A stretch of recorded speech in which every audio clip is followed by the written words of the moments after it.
तुम्हारा सबसे प्रबल शत्रु मन ही है।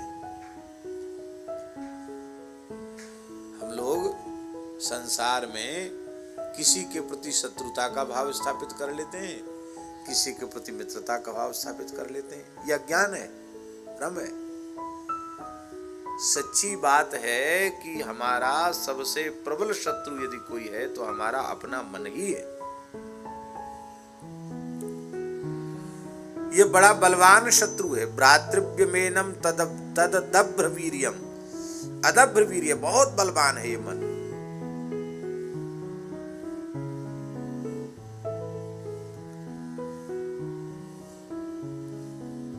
पशुओं में, वन्य जीवों में सबसे अधिक बलवान कौन होता है बताइए? शेर होता है। शेर सबसे अधिक बलिष्ठ होता है। आकार में, वजन में कम होता है शेर, और इतने विशालकाय हाथी के ऊपर ऐसा झपट्टा मारता है, यहां माथे पर कूद करके अपने नखों से इतने विशाल गजेंद्र के मस्तक को विदीर्ण कर देता, फाड़ देता है, हाथी को फाड़ देता है। इतनी ताकत होती है एक शेर में। और इतनी तो भैया बिना पढ़े लिखे लोग जाने, 40 शेर को एक मन होए। पुरानो नाप है कि नहीं? 40 शेर का एक मन। ये सीधी सादी बात बता रहे हैं। एक शेर में इतनी ताकत, तो 40 शेर की ताकत इकट्ठी करो। 40 शेर की ताकत एक मन, 40 शेर का एक मन होता है। 40 शेरों की जितनी शक्ति, इतना बल है इसमें महाराज, मन में।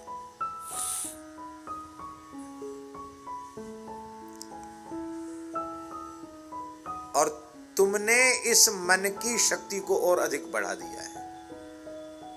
कैसे बढ़ाया है? उपेक्षया ध्येधितम अप्रमत्ता। तुमने इसकी उपेक्षा की। इस उपेक्षा के कारण इसका बल और अधिक बढ़ गया, इसका साहस और अधिक बढ़ गया।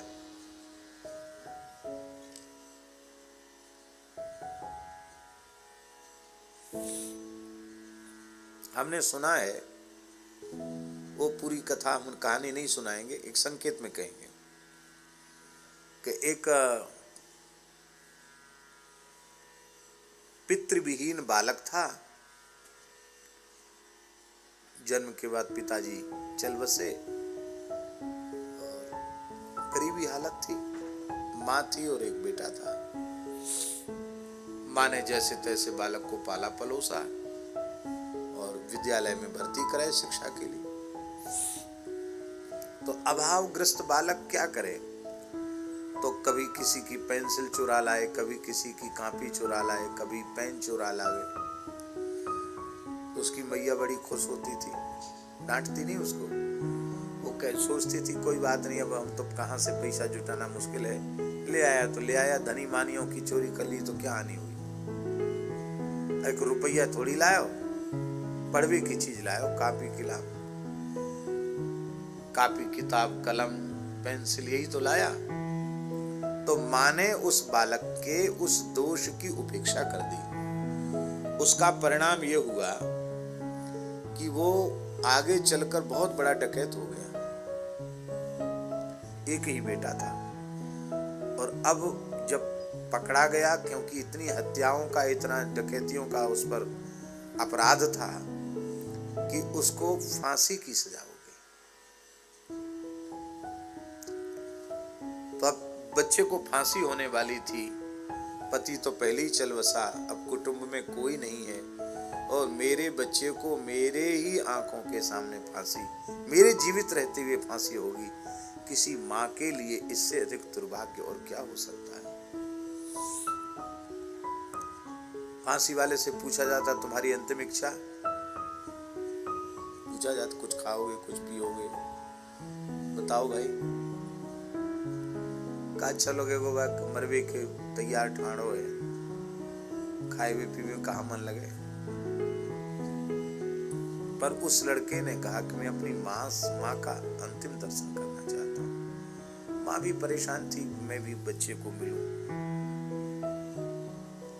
तो फांसी होने वाली थी, उसके पूर्व माँ पहुंची, फूट फूट कर रोने लगी। उसके रोते हुए देख करके उसका पुत्र हंसा। उसने कहा कि मैं तो अब थोड़े मिनटों के बाद झूल जाऊंगा फांसी के फंदे पर, लेकिन माँ आज तुम रो रही हो। जिस समय मैंने बचपन में पेंसिल चुराई थी, कापी चुराई थी, कलम चुराई थी, किसी की लिखने की खड़िया बत्ती चुराई थी, उसी से तुम 2 थप्पड़ जड़ देती। वो कहती बेटा हमको पढ़ाना नहीं है, हम भूखे मर जाएंगे, हम गरीबी में रह लेंगे, लेकिन नहीं, हम ये बिल्कुल सहन नहीं कर सकते। मेरा बेटा गरीब है तो क्या किसी की चोरी करे, वो चोर बने। ये 2 थप्पड़ तूने जड़ दिए होते तो आज फांसी के फंदे पर झूलने का उसकी नौबत नहीं आती। मेरे दोषों की गई उपेक्षा का यह दुष्परिणाम है कि आज तेरे सामने ही मुझे फांसी पर झूलना पड़ेगा।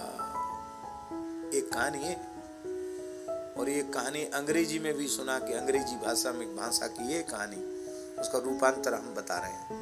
हमने तो किसी से सुनी हुई, हमने कोई पढ़ी नहीं, हम खुद अंग्रेजी नहीं पढ़े तो हम क्या बताएंगे।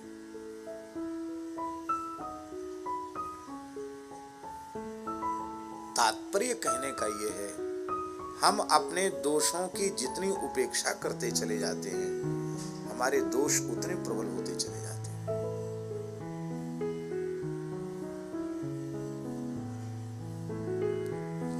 हम अपने मन की उपेक्षा करते हैं, मन भी प्रबल होता है। उपेक्षा से उसका बल और अधिक बढ़ता है।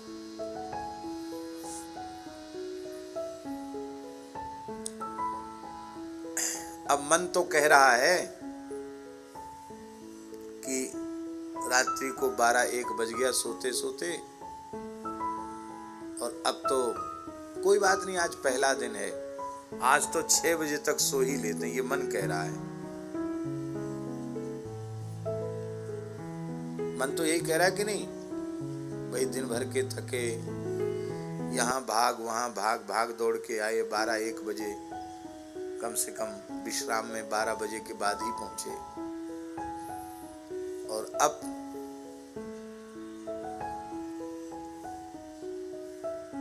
सवेरे से फिर वही काम। अरे अपने घर की कथाएं चाहे जब कह लो, चाहे 6 बजे कह लो, चाहे 9 बजे कह लो, ये उपेक्षा यदि मन की करें और मन जैसा कहता वैसे ही करने लग जाएं, तो भैया नवरात्र व्यर्थ नहीं जाएगा, जीवन व्यर्थ चला जाएगा। नवरात्रि तो क्या है, साल वर्ष में 2 बार आती है, या और गुप्त नवरात्र ले लो, एक और ले लो, गो नवरात्र ले लो, ज्यादा से ज्यादा 5 नवरात्र आते हैं साल में। जीवन व्यर्थ चला जाएगा।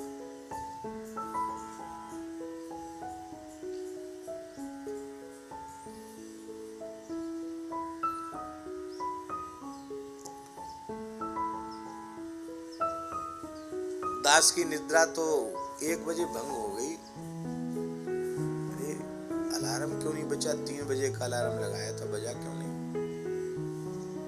लाइट जला में तो 1 ही बज रहा है। चलो फिर भी 2:30 बजे, 2:45 बजे उठ ही गए, निद्रा नहीं लगी। ठीक है, बिल्कुल कोई तकलीफ नहीं है। हम बार बार अपने मन की करते हैं,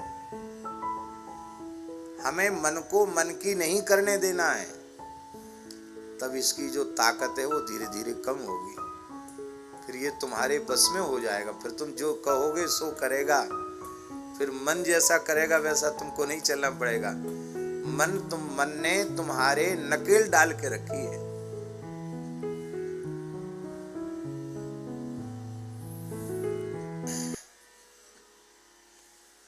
महात्मा का नियम था 3 लक्ष्य नाम जब तक नहीं हो जाएगा तब तक मैं कुछ ग्रहण नहीं करूंगा।